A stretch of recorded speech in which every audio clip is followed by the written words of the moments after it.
Au fil d'une lecture de l'image mouvement, Deleuze écrit soudain une chose qui a retenu mon attention. Selon lui, le passage le plus important dans l'histoire du cinéma n'est pas la couleur, ni le parlant ou bien la télévision, mais la Seconde Guerre mondiale, qui marqua une césure entre le cinéma classique et moderne. Si ce point de vue m'a intéressé, c'est parce qu'on a souvent pensé que l'évolution technique demandait au médium de changer lui-même, et ainsi de modifier sa structure et par la suite son paradigme. Mais sous ce prisme, le cinéma se révèle autrement, comme un art qui a évolué par le rythme des guerres. Il est vrai que le cinéma de guerre a toujours été présent au cinéma, de la Première Guerre mondiale à celle plus récente. Cependant, la représentation cinématographique de ces conflits a évolué guerre après guerre, en parallèle d'un cinéma qui a dû s'adapter au besoin de reproduire cette réalité difficile. Entre les deux guerres mondiales, celle civile, celle de décolonisation, de territoire, d'idées, Pietro Cosarano n'a pas vraiment tort d'appeler le XXe siècle de siècle des guerres, s'inspirant de l'historien Eric Hobsbawm qui décrit ce siècle comme scandé en fonction des guerres. Pas un continent n'a échappé à un conflit, pas un, alors que paradoxalement, le savoir ne s'est jamais autant partagé. La question de paix et de démocratie n'ont cessé d'être réfléchie par les nations du monde. C'est dans ce climat entre progrès et destruction, entre fraternité et génocide, que le cinéma se développe. Comme la littérature ou la peinture, le cinéma se positionne dans un besoin de représenter l'histoire, avec un grand H. Cependant, les guerres sont totales, sanglantes, nourries par des idéologies féroces, des héritages douloureux, des détails difficiles à regarder. À peine 20 ans après son invention, la Première Guerre mondiale éclate, et le cinéma sera alors marqué par le besoin de filmer la guerre. Le cinéma de guerre s'est alors développé sous différents prismes, se posant toujours la question de la représentation, appelé à réfléchir sur la mise en scène, le scénario, sur ce qui doit être montré ou non, et pour quelles raisons. Mais un film de guerre peut être vu sous différents angles. Tout d'abord, par un regard historien, où l'œuvre est confrontée aux faits véridiques, puis il y a ensuite un œil cinéphile, qui s'écarte de l'intérêt historique pour s'attacher au domaine de l'esthétique. Enfin, celui qui nous intéresse, c'est celui d'un regard porté sur le rapport entre l'un et l'autre, entre histoire et cinéma, l'un donnant forme à l'autre et vice-versa. C'est par cette vision que nous allons retracer l'histoire du cinéma de guerre, en portant notre attention sur le rapport entre faits et film. Bien que les guerres du XXe siècle soient différentes entre elles et surtout de toutes celles antérieures, le schéma d'une guerre reste toujours le même. C'est un processus circulaire et répétitif qui alterne entre paix et conflit, entre un avant calme et un après endeuillé, avec un vainqueur et un vaincu. Bien sûr, il existe des nuances, mais le principe pilier est toujours pareil.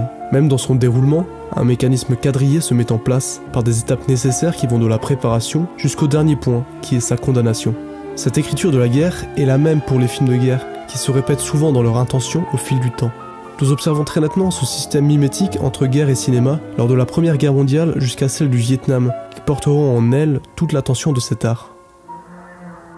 Durant la Première Guerre mondiale, au-delà des images de la foule enthousiaste des premiers jours de la mobilisation, c'est d'abord la contrainte de la censure qui éloigne toute pellicule du front jusqu'à l'issue victorieuse de la bataille de la Marne. C'est qu'à partir d'avril 1915 que les films peuvent s'approcher du front, et la contrainte technique due à la lourdeur des appareils empêche de véritables images de la guerre. Les cinéastes filment alors des mises en scène idéalisées du conflit. Le premier film sur la guerre est un documentaire anglais sur la bataille de la Somme, d'un réalisme cru mélangeant véritables images et d'autres reconstituées. Toutefois, ce regard qui voulait rassurer les gens en voyant la force de leurs hommes au travail fit tout le contraire et lança une certaine inquiétude généralisée sur le sort de ces êtres plongés dans la boue et la mort. C'est pourquoi par la suite, les œuvres s'éloignent de la réalité présente au front. Le cinéma tend alors vers une utilité liée à la propagande, en étant très patriotique, en usant de l'humour pour atténuer l'angoisse du conflit. C'est donc les comédies qui sont privilégiées dans le but de faire oublier à l'arrière la possibilité que leurs proches décèdent au front. Chaplin, avec Charles le Soldat, et Buster Keaton avec Butter s'en va en guerre, deviennent les figures montantes de l'humour à cette période, révélant la nécessité du rire lors de ces moments tragiques. Une propagande se met alors en place, effaçant une part de la vérité, en atténuant l'inquiétude, et est aussi utilisée pour servir à la motivation, comme en témoigne Cœur du monde de Griffith, qui fut commandé par le Premier ministre en guerre David Lloyd George pour pousser les Américains à entrer en guerre. Le film, par un montage parallèle sur différents individus, cherche, tout en gardant une certaine rigueur historique, de montrer l'importance des Américains dans cette guerre.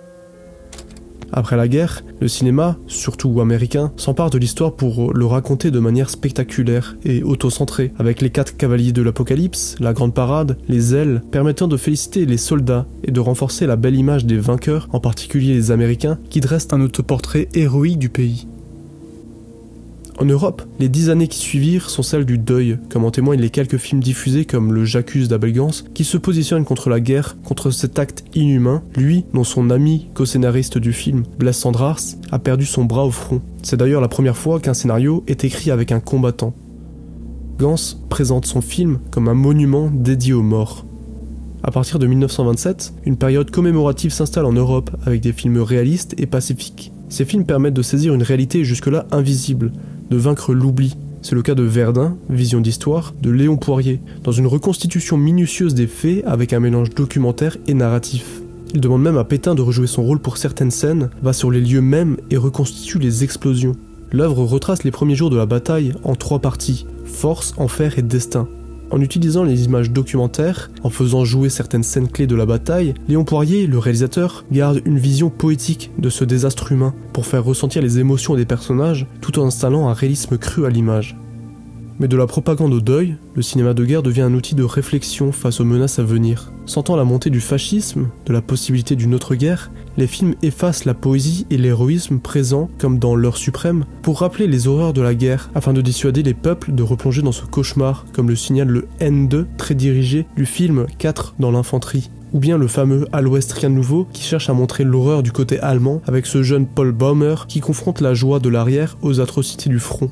Le film sera d'ailleurs interdit en Allemagne en 1933 par peur de corrompre les soldats nazis. Film écho avec les croix de bois inspirés des écrits de Roland d'Orgelès sur le front, écrits qui permettent d'atteindre un réalisme cru de par cette vision directe de la guerre. Ces films, conçus pour appeler au pacifisme, pour convaincre les individus de ne pas prendre les armes, n'ont été, comme l'histoire le raconte, qu'une poussière qui n'a su enrayer la machinerie que fut la Seconde Guerre mondiale, et qui sera l'événement pilier du XXe siècle, qui marquera les mémoires et les générations futures comme aucune autre guerre.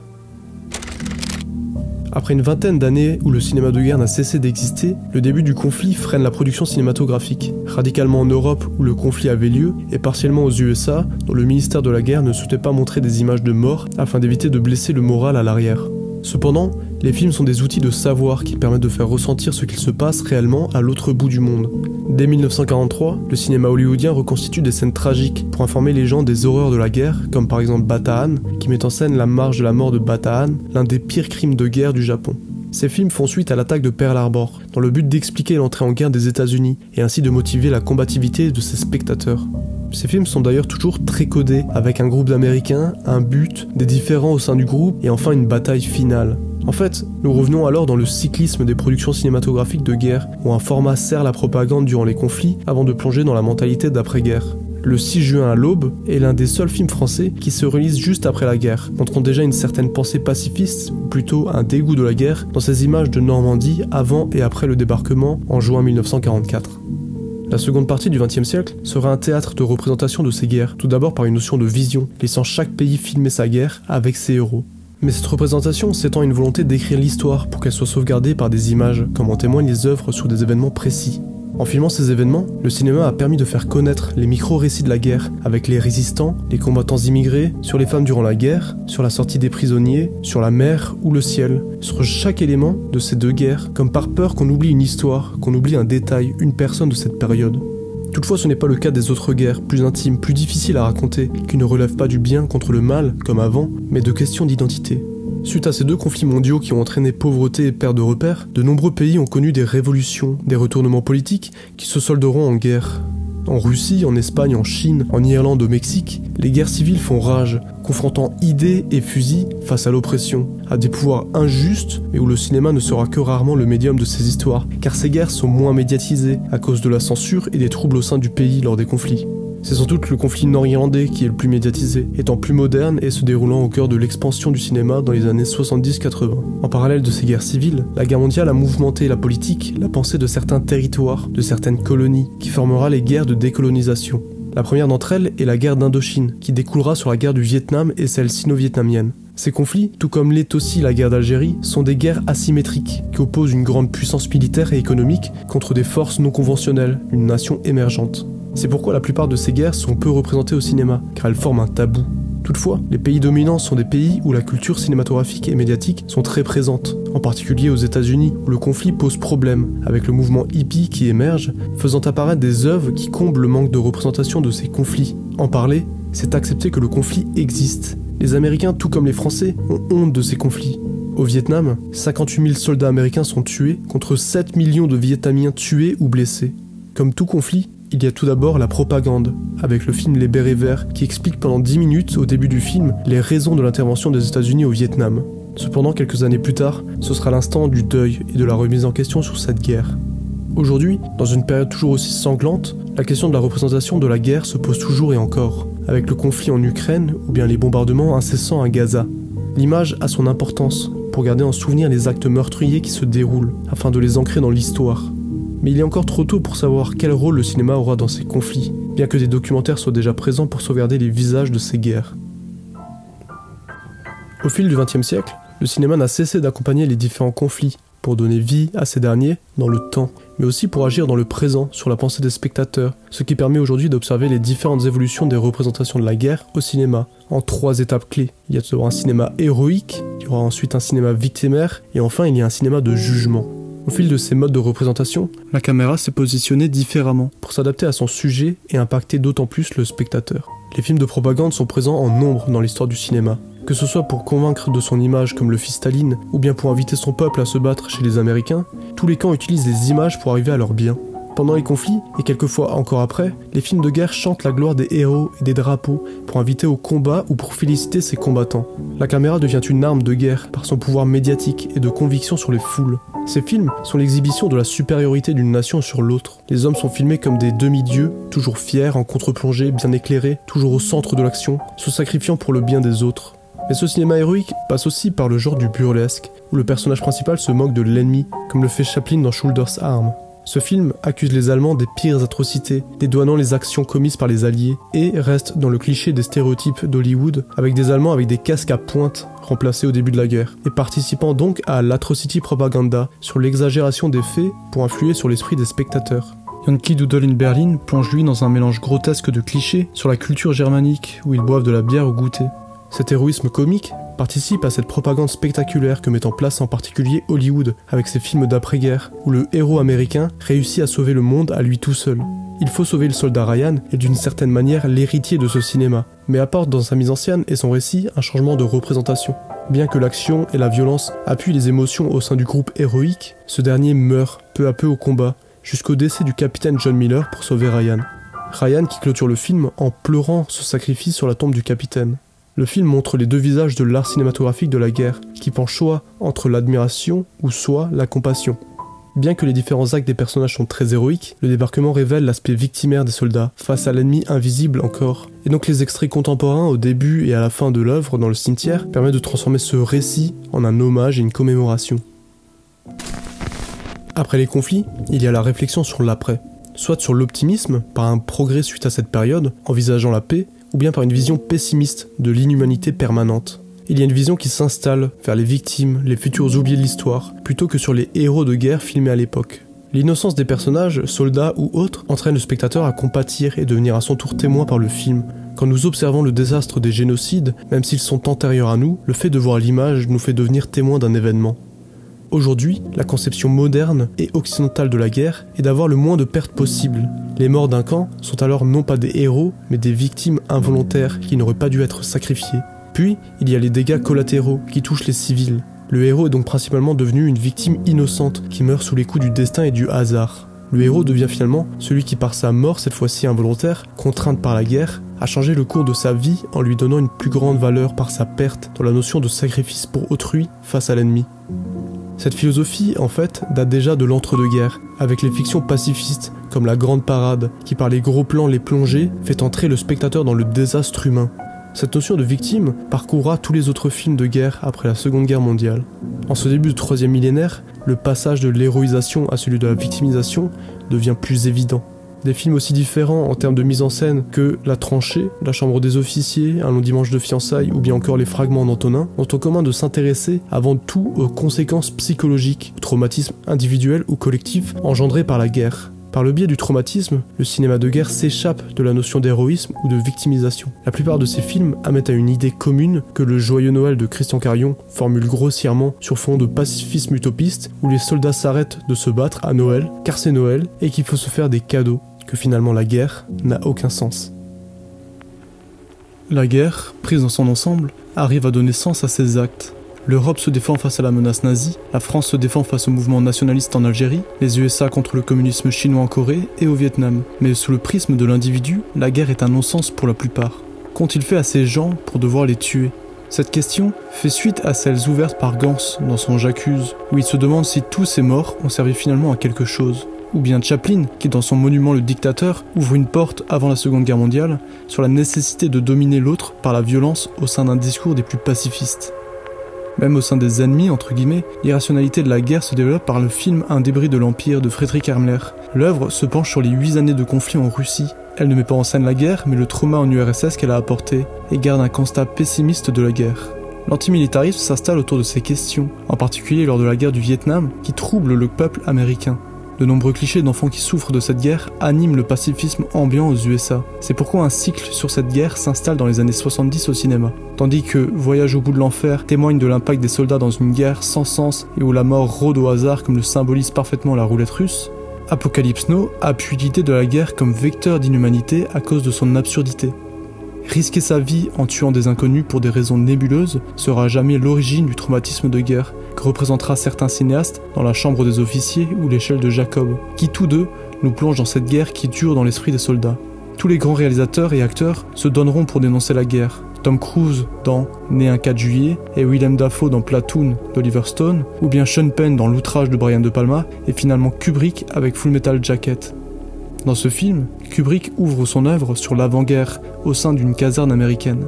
Au cours de la préparation au Vietnam, Leonard Lawrence se révèle inapte à cette guerre et subit les moqueries des camarades jusqu'à ce qu'il soit poussé au suicide.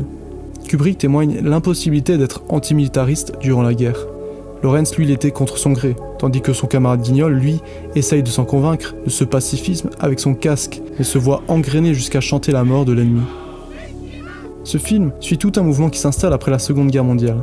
À partir de 1947, un cinéma anticonformiste et transgressif apparaît avec Le Diable au corps, puis une autre œuvre de Kubrick, Les Sentiers de la gloire, sur les fusillés pour l'exemple, qui montre deux choses, que la guerre est féroce et que les soldats ne sont que des pions. Dans Le Sillage des Sentiers de la gloire, qui fut d'ailleurs interdit en France, les thèmes de l'insoumission, de la désertion et des mutineries seront mis en scène par Joseph Losey, Francesco Rossi, ou plus tard par Jean Baronnet avec l'histoire du caporal, ou bien L'Horizon de Jacques Rouffio, qui mettent en scène avec beaucoup de sensibilité des personnages qui doutent du bien fondé de la guerre et des valeurs patriotiques. Arrivent alors des héros pacifistes, de Fernandel dans Le prisonnier et la vache, aux soldats chrétiens dans Tu ne tueras point de Mel Gibson, ou bien Forrest Gump au Vietnam, qui, finalement tous trois, cherchent à sauver plutôt qu'à tuer. Mais s'il y a un film qui dernièrement révèle parfaitement cette sensibilité face à la guerre, c'est bien Une vie cachée de Terrence Malick. Lui qui avec La ligne rouge avait déjà traité du sujet de l'absurdité de la guerre avec toute la poésie de sa caméra, dans Une vie cachée, il suit un Autrichien qui refuse de s'enrôler dans l'armée nazie jusqu'à sa condamnation finale, se posant en tant que chrétien des questions sur la notion de l'existence, de la violence, de la raison d'être. Le cinéma a représenté la guerre tout autant qu'il l'a questionnée, mais ces représentations ont évolué au fil du temps, s'adaptant à un besoin de montrer, parfois de choquer, apportant finalement une nouvelle mise en scène de la violence. Au début des années 20, Cecil B. DeMille et Griffiths mettent déjà en scène des épisodes sanglants dans leurs différentes œuvres, pour offrir un certain spectacle visuel et apporter de l'effroi dans les salles. Toutefois, le cinéma de guerre évitait toute violence car il représente une réalité contemporaine pour les spectateurs, dont des amis, des cousins, des époux sont décédés en guerre. Dans Shoulder's Arm de Chaplin, le brouillard cache la violence du conflit et symbolise l'inconnu du front. Dans Yankee Doodle in Berlin, le tabou de la mort oblige à ne représenter le conflit que par des coups de poing surjoués. Tous les films de cette époque respectent l'impossibilité de filmer dans un seul plan quelqu'un tiré sur quelqu'un. Cette prohibition oblige les cinéastes à user d'inventivité, de montage, de plans, de lumière pour représenter la guerre sans qu'une seule goutte de sang ne soit présente. Hollywood avait d'ailleurs un code de production, le code Hays, une autocensure afin de ne pas montrer des crimes contre la loi et de ne pas donner de sympathie pour le criminel. Toutefois, durant la Seconde Guerre mondiale, l'Office of War Information, sous l'administration Roosevelt, exige que dans les films, les réalités mortelles de la guerre doivent s'imprimer de manière frappante en chaque citoyen. L'instance politique pose donc les lois d'Hollywood à dire la vérité dans le cinéma de guerre, pour le respect des soldats. Le cinéma fait alors partie de l'effort de guerre. De nombreuses productions et réalisateurs participent à ces productions militaires en allant sur le terrain, comme John Ford ou William Wyler. De plus, avec l'arrivée du parlant, il y a un réalisme important qui se remarque dans les films avec des expérimentations d'éléments sonores, les bruits de tir et les jargons ou bien les chansons de poilus. Toutefois, dans les salles, fut diffusé le documentaire With the Marines at Tarawa, où des marines sont pris dans un déluge de feu. Toute l'Amérique est choquée, l'idée s'installe que de nombreux soldats ne reviendront pas. Les cinéastes reviennent alors au code Hays et utilisent le hors-champ tout en faisant appel à un personnage comique pour adoucir le concept de la mort ou bien en introduisant l'idée d'une mission à accomplir pour signifier que le soldat n'est pas mort pour rien. Le cinéma de guerre devient policé, sage, non violent, sans cris, sans balles. Mais c'est dans ce cinéma antimilitariste qu'apparaît le besoin de montrer la vérité, la dureté de la violence de la guerre afin de dégoûter de celle-ci. L'œuvre qui ouvre cette porte de la violence n'est pourtant pas un film de guerre, c'est Bonnie and Clyde. Ce film est souvent considéré comme le coup de grâce au code Hays. Alors que le public américain a vu et revu le meurtre du président Kennedy en 1963 et est abreuvé des horreurs de la guerre du Vietnam à la télévision, le film d'Arthur Penn représente une rupture dans l'histoire de la représentation de la violence au cinéma. Le montage final de la mort de ces deux bandits appuie la violence graphique et morale et témoigne du passage vers une autre époque de représentation. Le sang coule alors à flot dans ce nouvel Hollywood qui souhaite briser les tabous tout en restant lyrique, comme le révèle le court-métrage de Scorsese, The Big Shave, où la mauvaise conscience d'un homme, à l'arrière, le pousse à faire couler son sang comme celui de ses camarades partis. Le puritanisme cinématographique éclate alors en 1000 morceaux, permettant d'offrir un réalisme cru des films des années 70 à aujourd'hui, comme le symbolisent si bien les deux films Elephant, celui d'Alan Clarke pour dénoncer le conflit nord-irlandais, ou bien celui de Gus Van Sant pour sensibiliser aux attaques en milieu scolaire. Cependant, il est important de noter que l'image violente au cinéma se distingue des images de violence non mises en scène. D'une part, car elle est mise en scène dans un contexte qui tient un discours sur elle, la violence n'est que rarement gratuite au cinéma, elle permet de supposer quelque chose qui dépasse le simple sang, et d'autre part, elle est filmée d'un point de vue, celui de la victime ou celui de l'agresseur. Le spectateur devient alors libre de ressentir l'image en fonction et de l'interpréter comme il l'entend.